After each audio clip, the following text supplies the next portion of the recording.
السلام علیکم ورحمۃ اللہ وبرکاتہ۔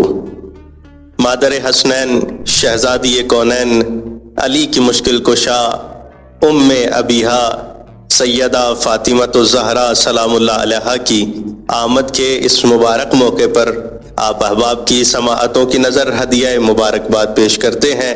خداوند متعال اس شہزادی کی معرفت حاصل کرنے کی ہمیں توفیق عطا فرمائے۔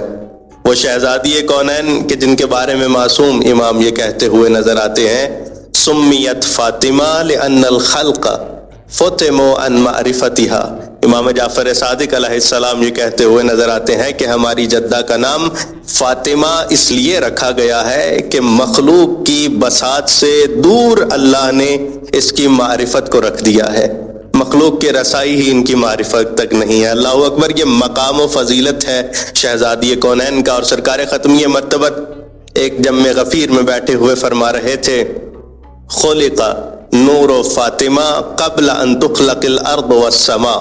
میری بیٹی فاطمہ کا نور اس وقت خلق کیا گیا کہ جب زمین و آسمان کو خلق نہیں کیا گیا تھا۔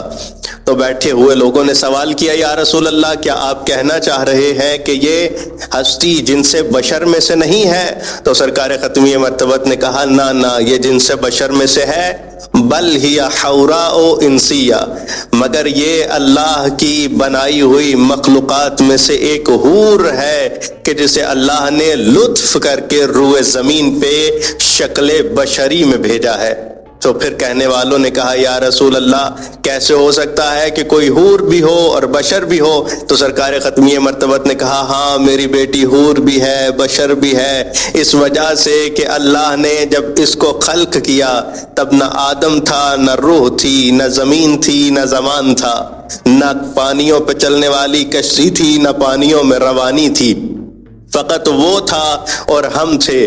ہم اسے محمود کہتے تھے، وہ ہمیں محمد کہتا تھا، ہم اسے اعلیٰ کہتے تھے، وہ ہمیں علی کہتا تھا، ہم اسے فاطر السماوات والارض کہتے تھے، وہ ہمیں فاطمہ کہتا تھا، ہم اسے محسن کہتے تھے، وہ ہمیں حسن کہتا تھا، ہم اسے قدیم الاحسان کہتے تھے، وہ ہمیں حسین کہتا تھا، فقط وہ تھا اور ہم تھے۔ تو کہنے والوں نے کہا، یا رسول اللہ، جب یہ آدم سے پہلے کی مخلوق ہے تو پھر بتائیے کہ ان کی یہ اس وقت کہاں تھیں؟ تو یہ نور اس وقت کہاں تھا؟ تو سرکار ختمی مرتبت نے پکار کے کہا، فی حقۃ تحت ساق العرش۔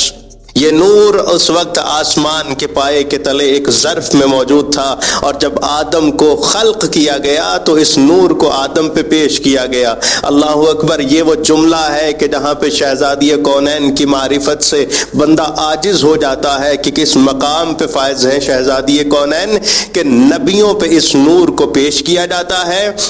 اور معصوم امام یہ کہتے ہوئے نظر آتے ہیں، علی معرفتھا دارت القرون الاولی، یہ وہ ہستی ہیں کہ جن کی معرفت پر تمام انبیاء کی نبوتوں کا دار و مدار ہے۔ پھر پوچھنے والے پوچھتے ہیں کہ یا رسول اللہ، اس وقت اس ہستی کی غذا کیا تھی؟ تو سرکار ختمی مرتبت فرماتے ہیں، التسبیح والتقدیس والتحلیل والتحمید۔ اس وقت میری بیٹی کی غذا خدا کی تسبیح تھی، اور یہ بعید نہیں کہ ہم انہیں استاد ملائک کہیں۔ کیوں؟ سب سے پہلے اللہ کی تسبیح انہوں نے کی ہے، اور پھر ملائکہ نے ان سے خدا کی تسبیح کرنا سیکھی ہے۔ یہ اسے جیسے پکارتے تھے، فرشتوں نے ان سے اسے پکارنا سیکھا ہے۔ یہ اسے جیسا خوبصورت بتاتے تھے، فرشتوں نے اللہ کی خوبصورتی ان سے سیکھی ہے۔ تو خداوند متعال ہمیں اس شہزادی کی معرفت کما حقہ عطا فرمائے۔ جتنی عقل بشر میں بساط ہے، خدا ہمیں اس شہزادی کے قریب ہونے کی توفیق عطا فرمائے۔ والسلام علیکم ورحمۃ اللہ وبرکاتہ۔